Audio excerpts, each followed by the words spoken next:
Hello friends, आप सभी का एक नए वीडियो में फिर से स्वागत है साथियों। तो आइए दोस्तों स्टार्ट करते हैं। पहला प्रश्न होगा, मेसेटा का पठार इनमें से किस देश में स्थित है? Option A Mexico, option B Spain तथा पुर्तगाल, ऑप्शन सी उत्तर पूर्वी अफ्रीका में, ऑप्शन डी ब्राज़ील में। तो साथियों इसका आंसर हो जाएगा ऑप्शन बी, जो कि आपका स्पेन तथा पुर्तगाल में ये मेसेटा का पठार स्थित है। तो बता दें साथियों, मेसेटा का जो पठार है स्पेन में स्थित है और यह यूरोप का प्रमुख पठारों में से एक है और यह स्पेन के मध्य भाग में फैला हुआ है।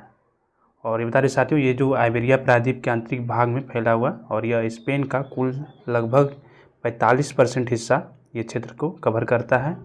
और ये स्पेन की राजधानी जो मैड्रिड है और ये इस मेसेटा के पठार के मध्य भाग में स्थित है और इसका औसतन ऊंचाई देखा जाए तो 650 मीटर या 2100 फीट के आसपास है।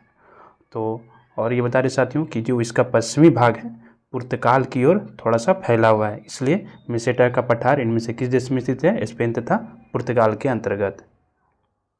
अगला प्रश्न हो जाएगा, हिमालय पर्वत निम्नलिखित में से किसके अंतर्गत आता है? ऑप्शन ए ब्लॉक पर्वत, ऑप्शन बी ज्वालामुखी पर्वत, ऑप्शन सी नवीन वलित पर्वत, ऑप्शन डी अवशिष्ट पर्वत। तो साथियों इसका आंसर हो जाएगा ऑप्शन सी नवीन वलित पर्वत है। हिमालय पर्वत जो है नवीन वलित पर्वत है। हिमालय पर्वत नवीन पर्वत के अंतर्गत ही आता है और यह पर्वत श्रृंखला जो है भूपर्वती के मुड़ने से बनी है, इसलिए इसे हम लोग क्या कहते हैं? वलित पर्वत कहते हैं। हिमालय जो है विश्व की सबसे युवा पर्वत श्रेणियों में से एक है और यह भारतीय उपमहाद्वीप को तिब्बत के पठार से अलग करता है। और बता रहे साथियों, ये जो मुख्य रूप से भारत, नेपाल, भूटान, चीन और पाकिस्तान में फैली हुई है और यह विश्व की सबसे ऊंची पर्वत श्रृंखलाओं में से एक है, जिसमें माउंट एवरेस्ट और केटू जैसी चोटियां आपको देखने को मिलती है। तो नेक्स्ट प्रश्न जाएगा साथियों, टाइफून नामक चक्रवात इनमें से कौन सा क्षेत्र को प्रभावित करता है? तो option A Australia, option B पश्चिमी द्वीप समूह क्षेत्र, ऑप्शन सी चीन सागर, ऑप्शन डी ये सभी। तो साथियों बता दें ऑप्शन सी जो होगा चीन के तटीय इलाकों चीन सागर के क्षेत्र को प्रभावित करता है। तो बता दें साथियों, इसे मुख्य रूप से पूर्वी एशिया देशों में जैसे जापान, फिलीपींस, चीन और ताइवान प्रभावित होता है। और यह चक्रवात जो होता है प्रशांत महासागर के पश्चिमी भाग में उत्पन्न होता है और ये चीन का पूर्वी तट हिस्सा जिसे टाइफून से अधिक प्रभावित होता है। और बता रहे साथियों, ये चक्रवात जो बहुत ही कम दबाव के क्षेत्र में उत्पन्न होते हैं और अत्यधिक तीव्र हवाओं व भारी बारिश के साथ आते हैं। और ये बता रहे साथियों, ये जो टाइफून जो है ये हरिकेन जो कि एक तूफान है, ये अटलांटिक महासागर में और ये साइक्लोन जो कि हिंद महासागर में को इसी का ही रूप है टाइफून, जो कि प्रशांत महासागर के इन विशेष क्षेत्रों में इसलिए इसे उठता है, इसलिए इसे टाइफून कहा जाता है। अगला प्रश्न हो जाएगा, क्षेत्रफल और आयतन के आधार पर विश्व की सबसे बड़ी झील है। ऑप्शन ए कैस्पियन सागर, ऑप्शन बी मिशिगन झील, ऑप्शन सी बैकाल झील, ऑप्शन डी अरल सागर। तो बता दें साथियों, इसका आंसर हो जाएगा आप लोगों को ऑप्शन ए कैस्पियन सागर जो है क्षेत्रफल और आयतन के आधार पर विश्व की सबसे बड़ी झील है। तो क्षेत्रफल और आयतन के दोनों के आधार पर विश्व की सबसे बड़ी झील हो जाएगी कैस्पियन सागर। और बताएं साथियों, ये जो है खारे पानी की दुनिया की सबसे बड़ी झील है जो कि यूरोप और एशिया के बीच स्थित है। कैस्पियन सागर रूस और ईरान के बीच स्थित है। कैस्पियन सागर जो है रूस और ईरान देश के बीच स्थित है। और तारे साथियों, मीठे पानी की यदि पूछा जाए सबसे बड़ी झील तो सुपरियल झील है जो अमेरिका और कनाडा के अंतर्गत आता है। और सबसे गहरी झील आयतन के आधार पर तो बैकाल झील जो है ये रूस में पड़ता है और सबसे गहरी झील है आयतन के आधार पर तो बैकाल झील हो जाएगा साथियों। अगला प्रश्न हो जाएगा, निम्नलिखित में से कौन ईरान की सीमा को स्पर्श करता है? ऑप्शन ए अरल सागर, ऑप्शन बी कैस्पियन सागर, ऑप्शन सी बैकाल झील, ऑप्शन डी इनमें से कोई नहीं। तो साथियों इसका आंसर हो जाएगा ऑप्शन बी जो है कैस्पियन सागर ईरान की सीमा को स्पर्श करता है। तो बता दें साथियों, कैस्पियन सागर जो है ईरान की सीमा को स्पर्श करता है और ये जो है ईरान के उत्तर में स्थित है ये कैस्पियन सागर। इसके अलावा ये देखा जाए तो फारस की खाड़ी और ओमान की खाड़ी ईरान के दक्षिण में, मतलब फारस की खाड़ी आपको ईरान के दक्षिण पश्चिम इलाके में और अरब प्रायद्वीप के बीच स्थित है। और ओमान की खाड़ी देखा जाए तो ईरान के दक्षिण पूर्वी तट पर आपको ओमान की खाड़ी मिलेगी। ईरान की लगभग 650 किलोमीटर की तटरेखा जो है कैस्पियन सागर के साथ साझा करती है सीमा। अगला प्रश्न हो जाएगा साथियों, विश्व के 2 सबसे छोटे महाद्वीप हैं। ऑप्शन ए ऑस्ट्रेलिया और अंटार्कटिका, ऑप्शन बी ऑस्ट्रेलिया और दक्षिण अमेरिका, ऑप्शन सी ऑस्ट्रेलिया और यूरोप, ऑप्शन डी अंटार्कटिका और यूरोप। तो बता रहे साथियों इसका आंसर हो जाएगा ऑप्शन सी ऑस्ट्रेलिया और यूरोप। ऑस्ट्रेलिया और यूरोप। क्षेत्रफल के आधार पर विश्व के 2 सबसे छोटे महाद्वीप में पहला में हो जाएगा ऑस्ट्रेलिया और दूसरा देखा जाए तो यूरोप जो है सबसे छोटा दूसरा नंबर पे है। और तीसरा सबसे छोटा महाद्वीप देखा जाए तो अंटार्कटिका होता है। और कम जनसंख्या जो ऑस्ट्रेलिया है, कम जनसंख्या और छोटा महाद्वीप है, इसे द्वीप महाद्वीप भी कहा जाता है, इसे द्वीप का महाद्वीप भी कहा जाता है ऑस्ट्रेलिया को। तो सबसे छोटा हो जाएगा ऑस्ट्रेलिया, उसके बाद दूसरा हो जाएगा यूरोप महाद्वीप। अगला प्रश्न हो जाएगा साथियों, समप्राय मैदानों का निर्माण नदी किस अवस्था में होता है? जो समप्राय मैदानों का निर्माण जो होता है नदी में किस अवस्था में होता है? तो बता रहे साथियों इसका आंसर हो जाएगा, पहले ऑप्शन देखते हैं। ऑप्शन ए युवावस्था, ऑप्शन बी जीर्णावस्था, ऑप्शन सी प्रौढ़ अवस्था, ऑप्शन डी इनमें से कोई नहीं। तो बता रहे साथियों इसका आंसर जो हो जाएगा प्रौढ़ावस्था। जो प्रौढ़ावस्था होता है उसी समय इसका जो समप्राय मैदान का निर्माण होता है। तो समप्राय मैदान का निर्माण जो होता है नदी की प्रौढ़ावस्था या अंतिम अवस्था या वृद्धावस्था कह सकते हैं, ओल्ड स्टेज में होता है समप्राय मैदान की निर्माण, और इसे गिरी अवस्था भी कहा जाता है। तो जब गिरी अवस्था आता है तो समप्राय मैदान का निर्माण होता है नदी में। तो इस अवस्था में देखा जाए तो नदी का कटाव क्या होता है, बहुत कम हो जाता है और भूमि लगभग समतल मैदान में बदल जाती है। और यह नदी की अंतिम अवस्था या वृद्धावस्था हम लोग कह सकते हैं, जब जल का प्रवाह क्या होता है बहुत धीमा हो जाता है तब इसका निर्माण होता है। और यह लंबे समय तक होने वाले अपर्दन का परिणाम होता है, जिससे उबड़ खाबड़ भूमि क्या होती है लगभग आपका समतल मैदान हो जाती है और समप्राय मैदानों का निर्माण हो जाता है। अगला प्रश्न हो जाएगा साथियों, निम्नलिखित में से किस एक में माल्टा अवस्थित है? माल्टा एक कंट्री देश का नाम है।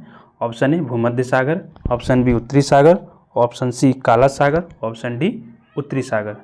तो बता रहे साथियों इसका आंसर हो जाएगा ऑप्शन ए भूमध्य सागर। भूमध्य सागर। तो माल्टा जो है भूमध्य सागर में अवस्थित है और यह यूरोप के दक्षिण में, मतलब यूरोपीय कंट्री, यूरोप के दक्षिण में स्थित एक ऐसा द्वीपीय देश है और इसकी राजधानी है वेलेटा। माल्टा की राजधानी है वेलेटा। ऐसा देश है जो छोटा और बहुत खूबसूरत द्वीपीय देश है ये साथियों, माल्टा जो है। और यह अपने जो ऐतिहासिक किलों, प्राचीन मंदिरों और साफ पानी और भूमध्य सागर संस्कृति के लिए अधिक प्रसिद्ध है। और इसमें जो माल्टा जो देश है इसमें 3 द्वीप आप देख सकते हैं, 3 द्वीप समूह है, एक है माल्टा, एक गोजो और एक कोमिनो। अगला प्रश्न हो जाएगा साथियों, जावा और सुमात्रा द्वीप किस देश में स्थित है? जावा और सुमात्रा द्वीप जो है किस देश में स्थित है? Option A Philippines, option B New Zealand, option C Indonesia, option D Japan. तो बता रहे साथियों जो ये दोनों द्वीप हैं ये इंडोनेशिया देश में स्थित है और यह दोनों द्वीप आपको इंडोनेशिया के सबसे महत्वपूर्ण और बड़े द्वीपों में से आप देख सकते हैं, जो दक्षिण पूर्व एशिया में पड़ता है। ये जो दोनों द्वीप है इंडोनेशिया का, ये दक्षिण पूर्व एशिया में पड़ता है। सुमात्रा जो द्वीप है यह इंडोनेशिया का सबसे पश्चिमी और दुनिया का 6ठा सबसे बड़ा द्वीप है। यह इंडोनेशिया का सबसे बड़ा और दुनिया का 6ठा सबसे बड़ा द्वीप सुमात्रा द्वीप है। और जावा को देखा जाए तो आपका ये इंडोनेशिया का सबसे अधिक आबादी वाला द्वीप है और जो जावा द्वीप पर ही इंडोनेशिया की राजधानी जो जकार्ता है जो जावा द्वीप पर ही है।